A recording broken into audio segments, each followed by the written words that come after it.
Hello, friends. Welcome back to some more episodes on our depression series and the area of energy and motivation.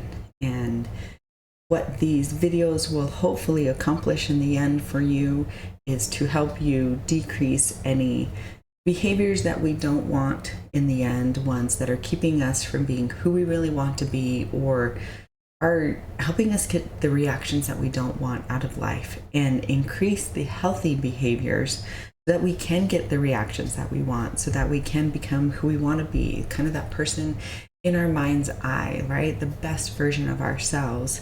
And that we're doing this on a daily basis, on a weekly basis, and hopefully on a yearly basis. Small changes that overall will make really big wins and really big changes in our lives in the end. And so today we're diving into something that people may overlook, and that is social energy, right? How are we going to honor people energy in the end? So when you're dealing with depression, being around people can feel very complicated at times. Sometimes you crave that connection. Other times a simple text from somebody may feel a little bit too much. And here's what many people may not understand. Social capacity is real energy, just like physical or emotional energy. If you think about it, sometimes you have to be in a certain mindset to get a phone call or a text, or even to look at social media, because social media can kind of affect our overall well-being at times. So in this episode, we'll talk about how to track your people energy, how to notice what kinds of interactions help versus hurt, and how to set social boundaries that honor where you are at. And this is about creating connection, of course, on your terms, without guilt, pressure, or shame, and hopefully with some self-compassion, honoring who we are. And again, remember that a lot of stuff starts with awareness. If we're not aware of what's going on around us, or what our behaviors are doing in the end, or maybe somebody else's behaviors to us, then we aren't able to change them. And part of awareness is understanding patterns, the patterns of how we do things, why we do things, and how that interacts with the world around us. And hopefully once we become aware, figure out our patterns, we can actually start changing these patterns and these behaviors, again, in small ways that will eventually build up to bigger ways and bigger wins for us. And so where do we get started in this social capacity? Well, we need to understand what our social capacity is in the end. So let's start with, what does this mean? It's your ability to engage with others based on your current mental, emotional, and energetic state. When your capacity is low, your social interaction can feel very draining, even with the people you love. So ask yourself these: do I feel more grounded or more depleted after time with others? Are certain types of interaction, like texting, calls, visits, harder than others? And do I feel the need to mask or perform around specific people? And really, for struggling around certain people in our lives, that may be the time where we start focusing on, is it more helpful to be around this person or more harmful for us? And sometimes that's when we start making more boundaries with those people, or just kind of distancing ourselves from those people. Because if we're not filling their cup and they're not filling our cup, then that means there may need to be a change in life that needs to happen. So again, here you're allowed to say no to calls, even if you should answer, prefer quiet presence over deep conversation, opt out of group chats or online noise. And again, this isn't selfishness at all. It's what I would call self-awareness. And here is a reflective prompt that you could use in a journal, if you would like. Right now, what kind of social interaction feels supportive, not stressful? And so what other area can we work on this social capacity? Well, we can start to build a social boundary scale for ourselves. Again, remember, we're becoming aware, we're noticing our patterns, now how we can make some changes in that. So instead of an all in or all out, think of social interaction like a dimmer switch. You can create a scale of what you're up for based on your current energy. So here's an example of what that could look like. So you've got level 1, minimum engagement. no replies, phone on do not disturb, passive interaction, scrolling, listening to a podcast, a simple heart reaction to a message instead of a full response. Let's say we've got level 2, low energy connection. So texting 1 or 2 close people, voice memos instead of live conversations, sharing a funny reel or song with no pressure to talk. Level 3, you've got some light social time. Coffee with one trusted person, sitting silently with a family or friend, watching a movie together with little to no talking. And level 4, deep connection. Venting, emotional sharing, honest conversations with people who feel safe, and therapy or support groups.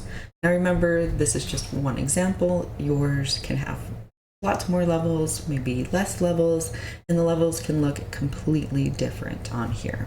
So you get to choose the level that matches your actual capacity for that day and time, and not your obligations or other people's expectations.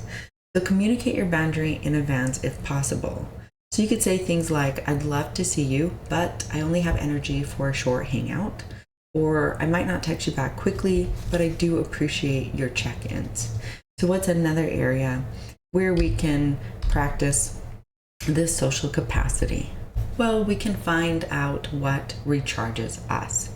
So not all social time is draining for everybody. In fact, intentional connection can gently increase your capacity if it's the right type with the right person at the right time. So maybe we start noticing who makes you feel seen, not judged, who respects your quiet or slowness without trying to fix you. What kinds of connection make you feel more like yourself, not less? And you can also ask for connection, of course, on your terms. Now, just because we ask for something on our terms, we have hopefully what I call a healthy boundary. We can all have boundaries, but there is a difference between a healthy boundary and a not healthy boundary. And so when we give our terms to people, our boundaries to people, it's up to them to choose if they like the boundary, if they want to do the boundary, or if they reject the boundary. And then you now have another choice to make. If they reject the boundary, are you going to live with that, or are you going to move on from there? Completely up to you. We all have many choices that we get to make in a day. So now, how can we ask for connection on our own terms?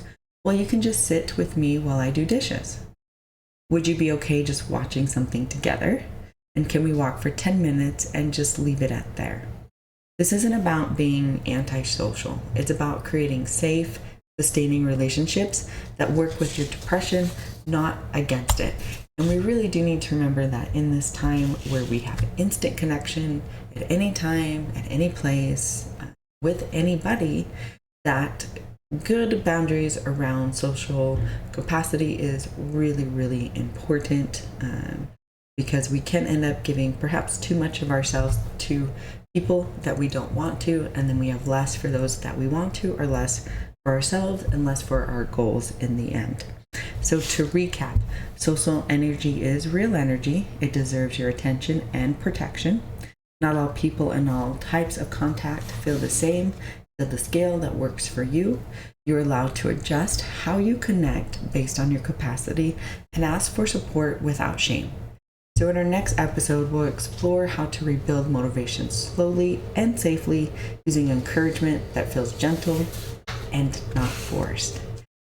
So here is our comment section where you get to comment on where you are with the topic of this video. So with social capacity and honoring your people energy, where do you fall on that? Are you handling it really well? Do you already have your healthy boundaries in place? Or are you struggling and you need some help with those healthy boundaries, and to really understand kind of what you need in that arena in your life? And maybe you're noticing that it is changing. Maybe it was different a month ago or a year ago, and now it's completely different and you need to readjust. And that's okay too. And if you're looking for another question to comment on, what's one type of social interaction that feels good for you when your energy is low? Remember, you're not being difficult, you're actually being honest. And honest connection is always more valuable than performance. And so here's another part of the video at the end where I get to talk about 2 journals I have created and a children's book. And the journals are right around 400 pages. They've got a lot of worksheets to fill out on the topics of the journal. And so in a world that moves too fast, what if you could create space to come home to yourself and of course help your children do the same? Start with your heart. The self-love, self-discipline, and self-discovery journal is your guided path to clarity, purpose, and showing up for a life that you truly want. When anxiety arises, meet yourself with compassion. The Anchored in Kindness journal helps you calm your nervous system, understand your patterns, and find peace one breath, one page at a time. And for those little hearts that you love the most, meet Luna and Braven the Lion, a magical story that helps children find their courage, listen to their hearts, and trust their own glowing spark. A story of bravery, self-trust, and emotional wisdom. And of course, there are worksheets at the end for your little ones too. They may need your help filling them out, but this is their opportunity to understand where their bravery is, where their courage is, and where their own spark in life is. If you liked this video at all, click like, subscribe, leave a comment, and of course, if you know somebody who could benefit from this video, please feel free to share.